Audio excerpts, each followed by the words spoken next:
अर्कै ठाउँबाट आएको छ भने त्यसले के गर्दैन हाम्रो जीवनमा हाम्रो परिवार हरेक सोचहरू बाइबलद्वारा आउन आवश्यक छ। र साँच्चै आज म एकदम आश्चर्य भएको छु। हाम्रो भाइहरू हुनुहुन्छ, मेरो भाइहरू भएको कारण प्रभुमा आदरणीय भइसक्नु भएको छ र प्रभुको काम गर्नको लागि पुरै तयारीका साथ होइन भरिएको बन्दुक जस्तै भएर जाँदै हुन्छ। धेरै ठाउँ पड्काउनुहुन्छ उहाँले। अनि साँच्चै आत्मिक आँखाहरू मानिसको खोलिने छन् त्यहाँनिर। आमेन। उहाँहरू बिदा हुँदै गर्दा हामीलाई गुनासो चाहिँ शोकका आँसुहरू बग्दैनन् हाम्रो, तर हामी खुसी छौँ। कारण अन्धकारमा रुमलिराखेका मानिसहरू अघि भर्खरै प्रचार गरे जस्तै शैतानले, संसारको देवले अँध्यारो तुल्याइदिएको समशक्तिहरू खोलिँदैछन्। अब त्यसकारण हामी खुसी छौँ र उहाँहरूको लागि प्रार्थना गर्छौँ र हातमा हात मिलाउँछौँ, साथमा साथ मिलाउँछौँ होइन। अघि सूचना पनि आएको छ, यसमा हामी प्रतिज्ञा गर्छौँ होइन। म पनि बसी भए पनि होइन, बसी यहाँ बसेर भए पनि, मेरो काम गर्दै भए पनि म कम्तीमा अस्ति भनेकै छु होइन, महिनामा म दिनको 5 रुपियाँ किन नछुट्याउने, दिनको 10 रुपियाँ म किन नछुट्याउने, दिनको 50 रुपियाँ छुट्याउनु भने झनै राम्रो 1500 हुन्छ होइन। नभए त्यो तपाईँलाई स्वतन्त्र छ यति नै भन्ने छैन। तर मैले भने कमसेकम तपाईँको पनि 200-500 परोस् महिनामा यी भाइहरूको निम्ति अनि अरू धेरै भाइहरूको निम्ति जो परमेश्वरका मानिसहरू र परमेश्वरको सृष्टिलाई सुसमाचार प्रचार गरेर मण्डली स्थापना गर्दै यो देशमा प्रभुको राज्य विस्तारको निम्ति उहाँहरू जाँदै हुनुहुन्छ। एकदमै आशिषमय कुरो। अन्तमा यो भर्न नबोल्नु होला। अस्ति मैले आशा गरेको अनुसार थिएन, अनि म आफूले सुरुवात गरेको थिएँ अनि 2 जना कि 3 जनाले मात्रै भर्नु भएको थियो। बिर्सिनु भयो कि प्रत्येक परिवारको सदस्यले लिनुहोस्। परिवारकै सदस्यमा पनि यदि छुट्टा-छुट्टै तपाईँ गर्नुहुन्छ भने लिनुहोस्, तपाईँको छुट्टा-छुट्टै काम गर्नुहुन्छ भने हेर्नुहोस्। यसमा तपाईँले तपाईँको लगानीले परमेश्वरले स्याबास भन्नुहुन्छ। अघि कतिवटा पुस्तक सुन्नुभयो? सुरुमा 4वटा पुस्तक। त्यो 4वटा पुस्तकमा कुन चाहिँ पुस्तकमा लेखिन्छ तपाईँले आफै विचार गर्नु। अनि स्याबास, परमेश्वरले तपाईँलाई पुरस्कृत गर्नुहुन्छ उहाँको काममा यदि तपाईँ सहभागी हुनुहुन्छ भनेदेखि। आज धेरै डिस्टर्ब पनि थियो पछाडि बस्दै गर्दा। सन्डे स्कुललाई के भयो लानु भएको थिएन सुरुमा, जेउ सही अलिकति ठुला बच्चाहरू हामी शान्त भइसकेका छौँ। प्रभुलाई महिमा भएको होस्। आमेन।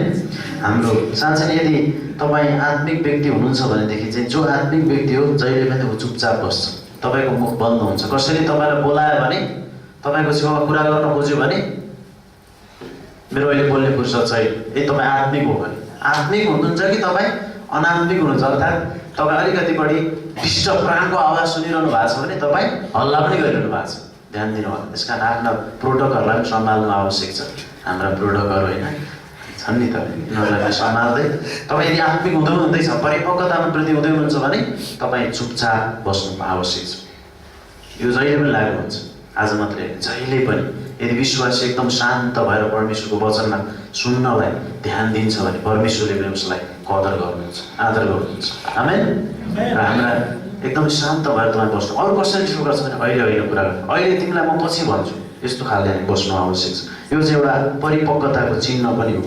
यदि कुनै व्यक्ति शान्त छ भने ऊ निकै परिपक्व भएको छ र उसले साँच्चै नै परमेश्वरको वचनलाई बुझेको छ, अर्थात् परमेश्वरको वचन अर्थात् परमेश्वरबाट ढोकाबाट आउने कुरालाई उसले स्वीकार गरेको छ भन्ने कुरा आवश्यक छ। त्यसैले तपाईँहरूलाई म यो कुरा बताउन चाहन्छु। त्यसकारण उहाँले भनेको वचनलाई नै म विशेष आज प्रेरितकै पुस्तकबाट केही कुरा बताउन चाहन्थेँ र साँच्चै हाम्रो रोशन भाइले त्यही कुरा ल्याउनु भयो। उहाँले प्रेरित 26को 18 पदबाट पढ्नुभएको थियो। म फेरि त्यहीँबाट पढ्दैछु। प्रेरित 26को 18 पद। मसँग धेरै टाइम छैन, 10 मिनट मात्रै। तिनीहरूका आँखा खोल्नका लागि अनि तिनीहरूलाई अन्धकारबाट ज्योतितिर र शैतानको अधिकारबाट परमेश्वरतिर फिराउनका लागि र तिनीहरूले पापहरूको क्षमा र ममाथि राखेको विश्वासद्वारा पवित्र हुनेहरूका बिचमा पैतृक सम्पत्ति पाउनु। यसो भनेर चाहिँ विशेष गरी पावल यहाँनिर अन्तिम समयमा पनि यहाँ उनलाई राजाको सामुला पुर्याइएको छ। उनलाई त्यतिखेर साँच्चै नै ठुल्ठुला महासभाहरूमा उभ्याइएको छ। के को कारणले गर्दा? एउटै कारणले, येशू ख्रीष्टको सुसमाचार प्रचार गरेको कारणले, अरू कारणले गर्दा होइन। भ्रष्टाचार गरेको कारणले उभ्याइएको होइन। आज देशमा राष्ट्रमा ठुला नेताहरूले ठुला कामहरू बिगार्दछन्, ठुला पैसाहरू बर्बाद बनाउँदछन्, तर उनीहरूलाई कमै उभ्याइन्छ ठिक माथि महासभा होइन। तर येशू ख्रीष्टको सुसमाचार प्रचार गर्नेहरूलाई धेरै ठाउँमा उभ्याइन्छ, जहाँ पनि उभ्याइन्छ, जस्तो ठाउँमा पुर्याउँछ त्यसैले यहाँ पावललाई पनि यस्तै कुरा भएको छ। अनि पावललाई त्यो अवस्थामा उनले यहाँ स्पष्टीकरण दिइरहेका छन्। हामी किन सुसमाचार प्रचार गर्छौँ त? हामीसँग अनुग्रहको सुसमाचार छ, अनुग्रहको वचन छ, अनुग्रहको परमेश्वर हुनुहुन्छ जसले कुनै शर्त बिना हामीलाई प्रेम गर्नुभयो, हामीलाई बचाउनु भयो। त्यो कुरा हामी किन नबताइकन सक्छौँ त? कसैले हामी बताउँछौँ। त्यसकारण पावलले स्पष्ट रूपमा बताइराखेका छन्। किनभने संसारको देवले, संसारको होइन, शैतानले अघि उहाँले भनेको शब्दले मलाई एकदमै छोइराखेको थिएन। शैतानले चाहिँ संसारका कुराहरू हेर्न पनि त्यहाँ आँखा खोलिदिन्छ। एउटा कुरो जब हेरौँ, अर्को राम्रो राम्रो हेरौँ, हेर्नमा के थियो उत्पत्तिको पुस्तकमा? हेरिरहँ जस्तो, खाइहालौँ जस्तो, यस्तो मनोमोह त्यो बनाइदिन्छ। एउटा भित्री देखेको लोभ जागृत गर्छ शैतानले चाहिँ संसारका कुराहरू हेर्नको निम्ति विशेष गरी। तर परमेश्वरले चाहिँ, परमेश्वरको आत्माले चाहिँ अनि बाइबलको अध्ययनले चाहिँ विशेष गरी परमेश्वरका कुराहरू नै अनि माथिका कुराहरू नै अनि आत्मिक धन जो तपाईँ र म जति धनी कोही पनि छैन। उहाँले भन्नु को छ संसारमा धनी? सबभन्दा धनी को? म। यदि कसैले गल्ती तपाईँलाई सोध्यो भने भन्नु होला संसारको धनी हरि खड्का हो भने, होइन? तर तपाईँ त्यसो पनि नभन्नुहोस्, गलत जवाब। संसारको धनी को? म। तपाईँको जे नाम हो त्यही भन्नुहोस्। किन? ए यो पागल भएछ भन्छ। अनि पागलको जवाब त्यतिखेर दिनुहोस् तपाईँ। हेर्नुहोस् है, यहाँ म तपाईँलाई अलिकति यहीँबाट पढ्दैछु। अनि 18-19 यसकारण हे राजा अग्रिपा, त्यस स्वर्गीय दर्शनप्रति म अनाज्ञाकारी भइन। हामी कहिले पनि परमेश्वरले हामीलाई दिनुभएको जिम्मेवारीमा, अर्थात् परमेश्वरले हामीलाई जसरी बचाउनु हो, हामीलाई मुक्ति दिनुभयो, होइन, त्यो कुरामा हामी चुप लाएर बस्न सक्दैनौँ। हामी अनाज्ञाकारी हुन सक्दैनौँ। मानिसहरूलाई हामी घोषणा गर्छौँ, हामी मानिसहरूलाई बताइहाल्छौँ म अनाज्ञाकारी भइन। तर पहिले दमस्कसमा भएकाहरू अनि यरुशलेममा र यहुदियाका सारा इलाकामा र अन्य जातिहरूलाई पश्चाताप गरेर परमेश्वर कहाँ फर्क अनि पश्चाताप लागेका कामहरू गर भन्दै प्रचार गरेँ। मैले हे राजा, मैले के गरेँ हो? मैले केही गरिनँ। मैले पश्चाताप गरेर परमेश्वरमा फर्क, संसारबाट यतातिर आऊ, होइन? त्यो संसारका रङ्गमञ्चमा होइन, त्यहाँ रमाउने होइन, तर तिमीहरू यहाँ रमाऊ। वास्तविक रमाहट यहाँ छ भने के गल्ती गरेँ त मैले? एउटा गीत छ नि संसार, मन पराएर मायालाई मैले के बिराएँ, होइन? मन पराउनु गलत होइन नि त। अनि माया लायो के संसारभरि त्यो कुरा छैन? अनि के बिरायो? यदि दुवैतर्फी हो भने, तर एकतर्फी हो भने अलिक गल्ती हुन सक्छ। त्यस कारण परमेश्वरले हामीलाई माया गर्नुभयो, हामीलाई प्रेम गर्नुभयो, त्यो कुरा हामीले बुझ्यौँ। अब अरूलाई हामी त्यही प्रेम बाँड्छौँ। के गल्ती गऱ्यौँ हामी? अपराध गऱ्यौँ, धर्म प्रचार गरेर हामी। अनि एकजना पास्टरले भन्नुहुन्थ्यो धर्म प्रचार गरेको गल्ती गरे त पाप प्रचार गरेको पो गल्ती गरे, है? ल भन्नुहोस्, धर्म प्रचारै भयो हाम्रो, ठिक छ। र धर्म प्रचार गर्दाखेरि के गल्ती भयो त? पाप प्रचार गरेको छ, दुष्टता प्रचार गरेको छ, असत्य प्रचार गरेको छ, मान्छेलाई त राम्रो कुरा पो प्रचार गरिरहेको छ त के गल्ती भयो? त्यही भनिदिनुहोस् त। जस्तो होइन, जस्तालाई त्यस्तै, ढिँडालाई त्यस्तै भनेको छ। उसले जस्तो भन्छ त्यस्तै भनौँ, तर प्रेममा भनौँ। त्यो प्रकारले हामी गर्न सक्छौँ। अनि त्यस पछाडि यहाँ भन्छन् प्रचार गरे, यिनै कारणले गर्दा यहुदीहरूले मलाई मन्दिरमा पक्रेर मार्ने कोसिस गरे। यसकारण परमेश्वरबाट सहायता पाएर ठुला र साना दुवैलाई गवाई दिँदै म आजको दिनसम्म खडा छु। अनि भविष्यवक्ता र मुसाले हुनेछन् भनेका कुराहरू बाहेक अरू कुनै कुरा मैले भनिनँ। कहिलेकाहीँ तपाईँलाई के भन्ने होला मान्छेलाई? क्रिस्चियन भन्न पनि गाह्रो छ, कोठामा बस्दा पनि गाह्रो छ, कोठाबाट बाहिर निस्केर हिँड्दा पनि गाह्रो छ। क्रिस्चियन हो भनेर भन्नु त होइन, मेरो इज्जतै जाने हो कि भन्नु लाग्छ। नडराउनुहोस्, केही फरक पर्दैन। मान्छेले हामीलाई घृणा गरौँ, केही फरक पर्दैन। परमेश्वरले हामीलाई होइन स्वीकार गरिदिन्छ। त्यसैले हामी भनिरहँ ठुला र साना दुवैमा गवाई दिँदै आजको दिनसम्म खडा छु भन्छन् पावलले। उनी अनज्ञाकारी भएन नि यो कुराप्रति, लागिरह्यो उनी। अनि मुसाले भनेका कुराहरू बाहेक मैले अरू कुरा केही भएन, होइन? परमेश्वरको वचनले जे भन्छ त्यही भन्ने। अर्थात् ख्रिस्टले दुःख भोग्नुपर्छ अनि मरेकाहरूबाट बोरेर उठ्नुमा उहाँ पहिलो हुनुपर्छ र आफ्नो जाति र अन्य जातिहरूलाई उहाँले ज्योतिको प्रचार गर्नुपर्छ। यही कुरा भन्नलाई के गाह्रो छ? येशू ख्रिस्टमा बाहेक मुक्ति छैन, उहाँ साँचो परमेश्वर हुनुहुन्छ। अरू कुरा भन्नु पर्दैन, तपाईँ पढे लेखेको हुनु पर्दैन यो कुरा गर्नको लागि, तपाईँ धनी हुनु पर्दैन, तपाईँ बलियो पाखुरा हुनु पर्दैन, यसको लागि ठुलो टाउको पनि हुनु पर्दैन तपाईँको लागि। तपाईँ र म सजिलै सक्न सक्छौँ। अनि जब उनले यी कुराहरू आफ्नो पक्षमा बोले तब फेस्टसले ठुलो स्वरले भने पावल तिमी पागल हौ। हेर्नुहोस् त, पावल तिमी पागल हो। आज उसको नाम फेरि अर्को नाम पनि थपियो, पागल, होइन? क्रिस्चियनहरूलाई धेरै नामहरू आउँछन्, धन्यवाद। धर्म प्रचारकहरू, होइन, डल्लर खानेहरू, के हो धर्म होइन, थुप्रै थुप्रै नामहरू उपनामहरू पाउँछौँ। पावलले यहाँ अर्को नाम पनि पाए, पागल हो। पागल हौ तिमी, पागल तिमी पागल हो। अब धेरै विद्याले तिमीलाई पागल बनाएको छ, तर पावलले भने म पागल होइन। हे माननीय फेस्टस, माननीय भनेको हुँदैन, आदर गरेर बोलिराखेका छन् होइन फेस्टस, तर म त सत्य र होसका कुराहरू पो बोल्दैछु। आमेन। सत्यका कुराहरू बोल्न, होस। हामी बेहोसीपनामा थियौँ, होसमा आयो। संसार बेहोसीपनामा छ, उसलाई होसमा ल्याउनको लागि, असत्यताबाट सत्यमा फर्काउनको लागि हामी बोल्दछौँ, हामी बोल्नु पर्दछ। त्यस कारण उहाँहरू बोल्न जाँदै हुनुहुन्छ। र उहाँले सुरुदेखि भन्नुभयो अर्को हप्तामा होइन हामी हुँदैनौँ। 5 जना व्यक्तिहरू फेरि जाँदै हुनुहुन्छ। यो आशिषको कुरा हो, यो जाने काम। हामी कहिलेकाहीँ भन्न सक्छौँ हामी भरिरहँ बसिरहँ होइन। यो हप्तामा विक्रम भाइ पनि आउनुभएको थियो होइन, अनि उहाँ मिसनरी भाइ पनि उहाँलाई पनि हामी अनि हामीले विक्रम भाइलाई यही राख्ने कोसिस गरेका थियौँ होइन। तर सिन्धुलीमा आवश्यकता थियो, रामेछापमा आवश्यकता थियो, दोलखामा आवश्यकता थियो। परमेश्वर त्यो चाहनुहुन्थ्यो त्यहाँ जानु। उहाँलाई पनि अझै पनि यतै आउने इच्छा छ। यहाँ अझै सेवकाईलाई पहिले बलियो बनाऊ, मजबुत बनाऊ भन्ने उहाँले कुरा गर्दैन, तर अब ती ठाउँहरूमा होइन, त्यही ठाउँमा सहायता गर्नको लागि। अनि त्यो हाम्रो रोशन भाइ त्यहाँ जाँदै हुनुहुन्छ, विशाल भाइ मोरङ जाँदै हुनुहुन्छ, सँगसँगै उहाँ जन्मेको थलो हुँदाखेरि खाँदबारी जाँदै हुनुहुन्छ सङ्घमा सबै। त्यसकारण साँच्चै नै ती पूर्वी बेल्टहरूमा, पश्चिमका ती ठाउँहरूमा, हिमालहरूमा, तराईहरूमा सुसमाचार पुग्नु पर्दछ। त्यहाँका हाम्रा दाजुभाइ दिदीबहिनीहरूले प्रभु येशूलाई चिन्नुपर्छ। त्यसकारण उहाँहरू जानुमा नै असल छ। हामी यहाँ तयार हुने पठाइहाल्ने। अब सानो भाइहरूले यहाँनिर गीत गाउँछ है, गीत बिग्रिएर के भयो त?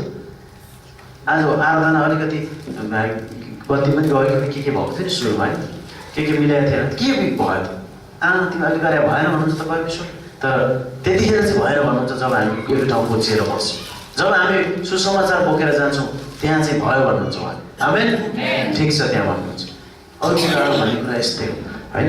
यसैले यो कुरालाई हामी त्यहाँ अब अलिकति अगाडि पनि पढौँ अनि त्यस पछाडि अन्त्य गर्न चाहन्छु। प्रेरितको पुस्तक 20 अध्यायमा आउँदा हामी एकछिन प्रेरितका पुस्तक 20 अध्यायको 19 पददेखि हेरौँ त। यसलाई म धेरै व्याख्या गर्ने छैन, पढ्ने मात्रै छु। प्रेरितको पुस्तक 20 अध्यायको 19 पददेखि, मनको सबै नम्रतामा धेरै आँसु र परीक्षाहरू सहित जो यहुदीहरूको षड्यन्त्रहरूले गर्दा ममाथि आइपरे, मैले प्रभुको सेवा गरिरहेँ। आमेन। हेर्नु त, कहीँ पनि प्रभुको सेवा गर्ने मान्छेलाई आहा भनेको छैन, कति राम्रो हो भनेको छैन, जहिले पनि यस्तै परिरहेछ होइन।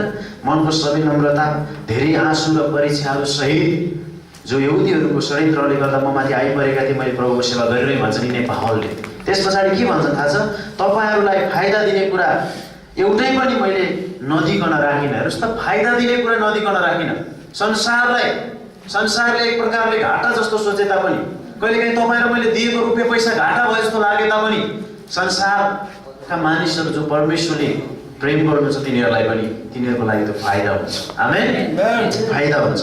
तपाईँहरूलाई फाइदा हुने कुरा मैले चुपचाप गुपचुपमा राख्न सकिनँ भन्छन् उनले बाँडिरहन्छन् होइन, उनले दिइरहँदछन्।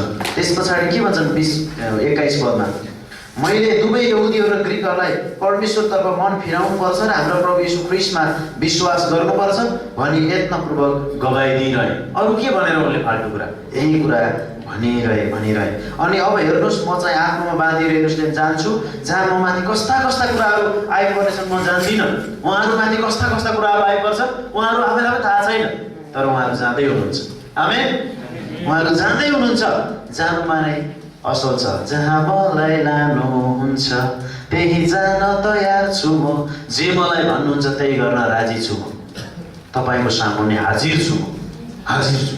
त्यो चाहिँ सबैभन्दा ठुलो कुरा हो। त्यसकारण उहाँहरू जाँदै हुन्छ। फेरि तपाईँहरू पनि ठुलो हो, तपाईँहरू जान नसक्नेहरू पनि ठुलो हो, केही फरक पर्दैन। तपाईँहरूले अघि भनिहाल्नु, तपाईँ दिएर उहाँहरूलाई सहायता गर्नुहोस्। परमेश्वरले सबैलाई त्यही प्रकारको आशिष दिनु हुँदैछ। अनि आत्मामा बाँधिएर जान्छु, त्यहाँ ममाथि कस्ता कुराहरू आइपर्छन् म जान्दिनँ। यति मात्र जान्दछु, बन्धन र कष्टहरूले मलाई पर्खिराखेका छन् भन्दै पवित्र आत्माले हरेक सहरमा गवाई दिँदै भन्नुहुन्छ। तर यी कुराहरूमध्ये कुनैले पनि मलाई विचलित पार्दैन। न त म आफ्नो प्राणलाई नै आफ्नो लागि प्रिय ठान्दछु, आफ्नो प्राणलाई पनि प्रिय ठान्नु हुँदैन। तपाईँहरूले मेरो दौड र सेवा आनन्द साथ पुरा गर्न सकौँ भनेर जुन सेवा मैले परमेश्वरको अनुग्रहको सुसमाचारको गवाई दिनको निम्ति प्रभु येशूबाट पाएको छु, त्यो कुरालाई उहाँले निरन्तरता दिनुहुनेछ, निरन्तरता उहाँले दिनुहुनेछ। अन्तमा अर्को पनि पद छ, अनि अब भाइहरू हो म तपाईँहरूलाई परमेश्वर र उहाँको अनुग्रहको वचनको जिम्मामा सुम्पिन्छु। होइन, भाइहरू हो नि भन्ने शब्द चाहिँ होइन।